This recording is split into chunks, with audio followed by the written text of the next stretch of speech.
Hey guys, welcome back to the channel. Hope you're having an amazing day.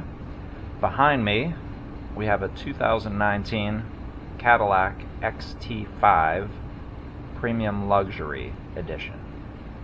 It's pretty sweet. Let's take a look. This is a 3.6 liter V6, putting out 310 horsepower, seats 5 passengers, has 63 cubic feet of stowage space. Comes in both front-wheel drive and all-wheel drive variants. This happens to be a front-wheel drive version. The premium luxury trim package starts at $55,190, while the base package starts at $41,695 without all the extras. Has a 1,000-pound towing capacity and has an EPA rated mileage of 19 city and 26 highway. It's a great riding car, looks good. Actually comes with 4 different styles of wheels that you can add. This is the base wheel package, but there are some optional wheels that you can add to it. Comes standard with a panoramic roof,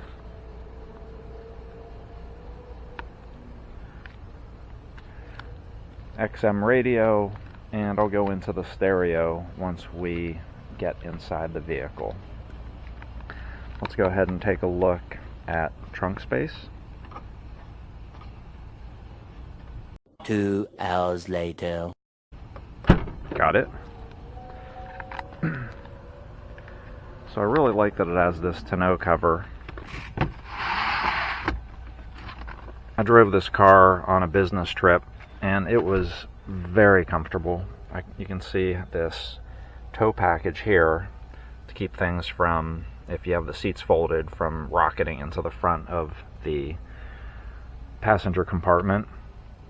Handles here for quick release seats right there.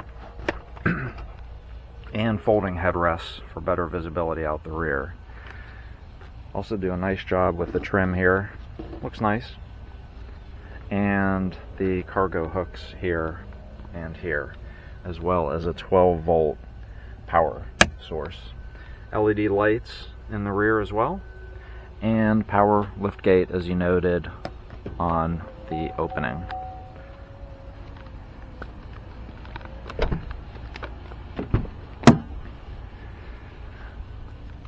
Rear seat space is ample.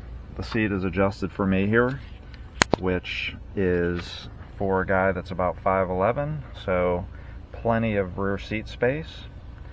The passenger seat is pushed back a little bit. Looks tight, but the passengers would be a giant sitting up front based on the way it is pushed back. You can see they did the wood trim here. Hard to tell if it's real or not these days. And you can see speakers in the door here and here.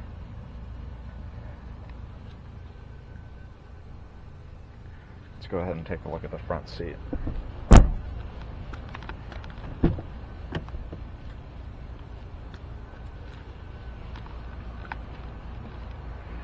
This has keyless entry. You just push this button here.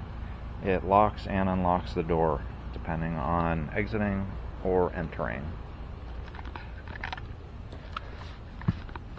Let's go ahead and start it up.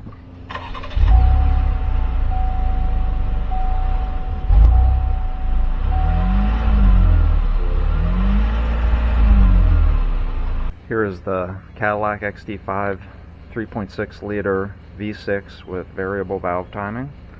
Nice clean install. A little interesting how it's offset to the left. Kind of different. Wonder if that affects its balance at all. But yeah, overall nice clean installation and looks well engineered. Great job, Cadillac.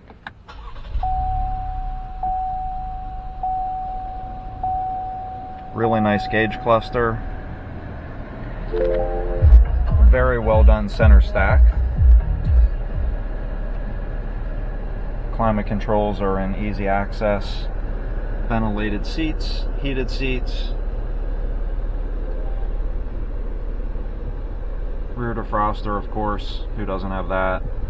And I find that the Cadillac system is extremely easy to use, with the main menu up top, with audio to the left, phone control, nav, climate control, and the Wi-Fi for the vehicle on the right. It's really easy to adjust the vehicle settings, moving through the menus, and I find that they did a great job with these volume buttons here and here, much easier to use than the previous generation, where I found that I would push and push and push and wouldn't get much response. Really nice job with the perforated material on the console, with the leather look here. It's really not leather here or here, but the stitching looks really nice. Has a somewhat of a softer feel to it. Glove box, plenty of room. Storage underneath the shifter here.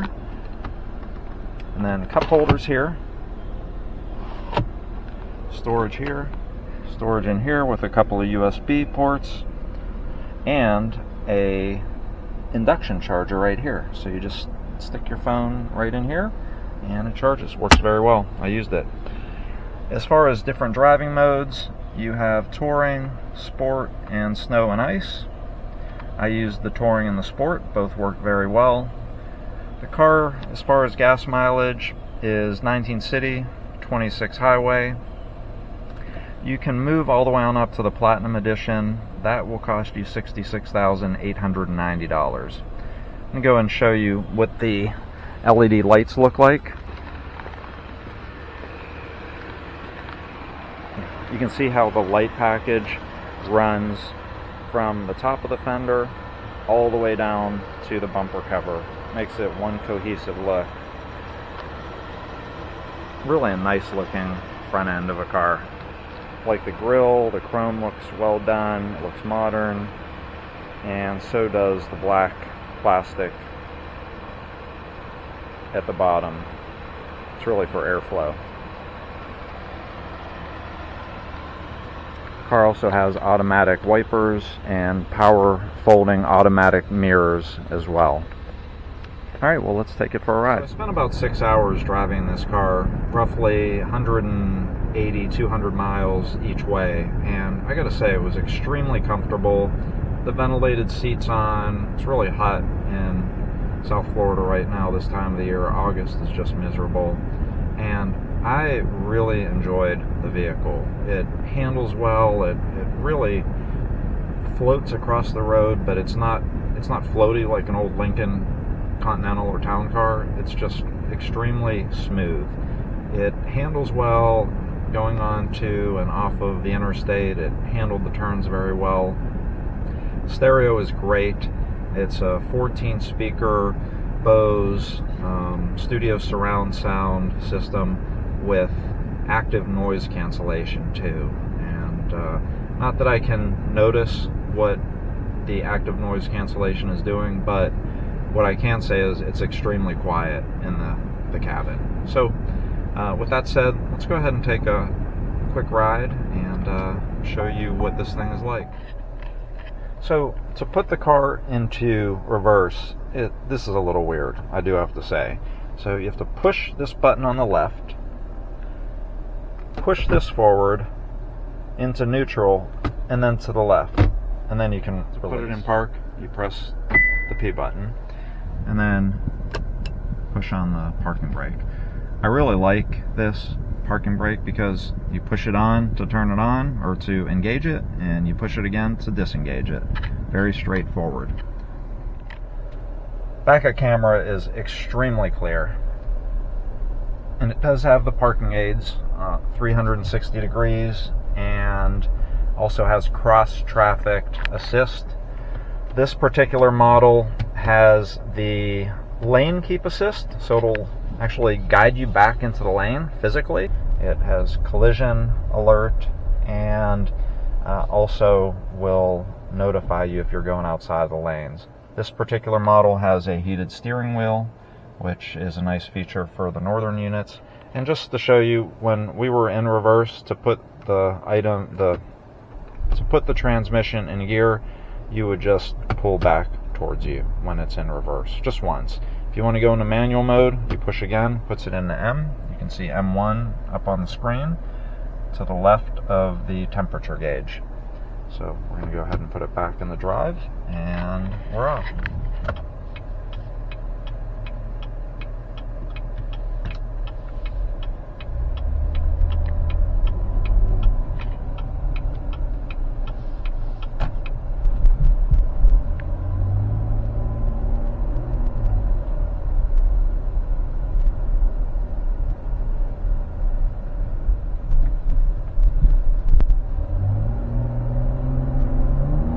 Car's plenty of pickup.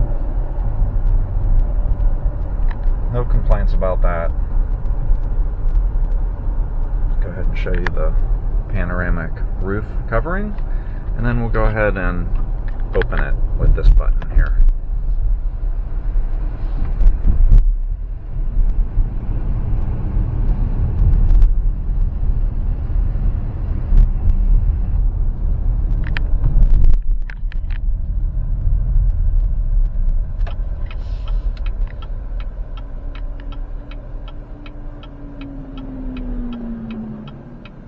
The car does have an automatic start-stop feature, which is common for cars of this caliber, and it is pretty smooth on the stop and start. If you haven't seen my last review on the Volvo XC40, I'll go ahead and put a link to the channel below. You might want to check it out. That is a little bit priced below this vehicle. And the reason I bring it up is it has a very smooth start-stop feature.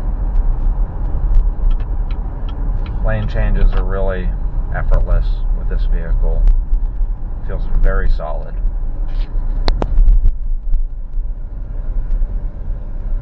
Great visibility all the way around. Really no blind spots. I had no issues changing lanes. Go ahead and show you the rear view.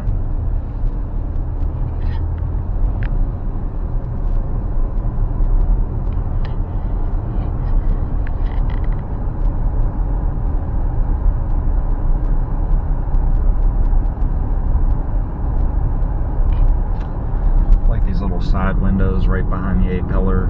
This gives you more visibility. Air conditioning works fantastic, no complaints. Auto dimming rear and side view mirrors, and heated side view mirrors. Blind spot detection, as noted with the little icon on the mirror.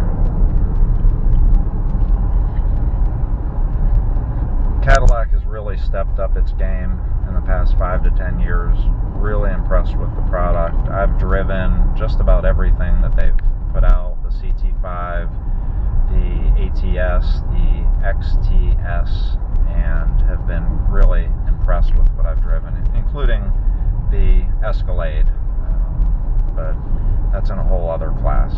The speakers are located 2 up in the dash, the center speaker, 2 in each front door, 2 in each rear door as indicated prior, and also you've got 2 in the far back in the cargo area. Plus the subwoofer makes 14. Seats are power operated. They are 10 ways, including the lumbar, and very supportive, very comfortable, and I like how they put the Cadillac emblem right on the seat. Very classy. Well guys, that's it for now. If you have any questions, please add them in the comments below. If there are any particular models of car that you'd like to see me test drive, please let me know. There are more to come. I appreciate, as always, you watching my videos. Please browse the channel for more videos about the R8, BMW M5, various modifications. If you like the channel, please subscribe. Helps me stay motivated to do more videos, and hit that like button if you like the content. Anyway, thanks again, and for now, I'm out.